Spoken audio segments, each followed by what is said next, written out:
என்ன மாதிரி பெண்கள் வீட்டுக்கார் இல்லாமல் பிள்ளைங்கள கஷ்டப்பட்டு தனியாக வளர்த்து படிக்க வச்சு பெரிய ஆளாக்கி நல்லபடியாக அவங்க இருக்கும்போது நம்ம அனாதையாக நிற்போம்.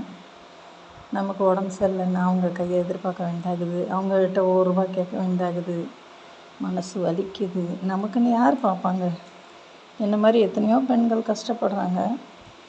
இவங்களுக்கெல்லாம் யார் என்ன பண்ணுவாங்க? ஏதாவது பண்ணுவாங்களா? உதவி பண்ணுவாங்களா? இல்லை இப்படியே இருந்து செத்து போவோமா? என்ன மாதிரி ஆளுங்க இந்த பிள்ளைங்க பட்னியாக இருக்கிறது கேட்குறதுக்கே மனசு கஷ்டமாக இருக்கும். அவங்களுக்காக நம்ம கஷ்டப்படுவோம், பிச்சை எடுத்தாவது பிள்ளைங்களுக்கு போடுவோம், சோறு பசி இல்லாமல் பார்த்துக்குவோம். ஆனால் அவங்க வளர்ந்துட்டு நல்ல வேலையில் ஆன பிறகு நம்மளை கவனிக்காமல் விட்டுடுறாங்க. நம்மளை கையேந்த வைக்கிறாங்க, கையேந்தினா கூட கொடுக்க மாட்டேன்றாங்க. இதுக்கு என்ன பதில்?